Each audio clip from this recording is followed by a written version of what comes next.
как се правите на луди? На мега луди се правят. Аз, Елена и Евро, нали не слушате разговора на леглото? На Стефан на леглото?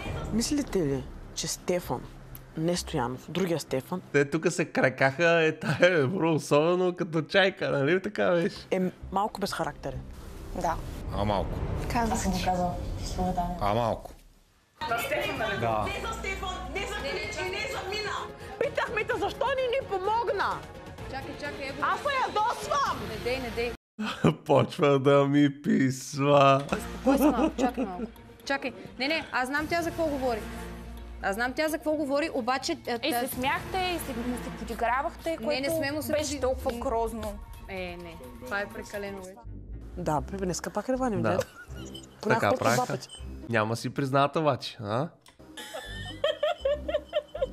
Е, честно. Ако я държа вкъщи, да почеш. Окей!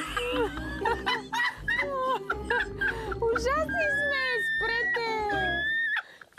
Чайката. Имаш такъв разговор и ние казахме, че ти за всичко се консултираш с Иван. И си викахме Адашчето и се смяхме.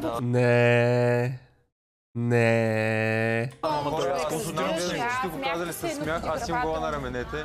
Оле, как се правите на луди? Евро затворя вратата, вика, бе хора, според вас Стефан е ли безхарактерен?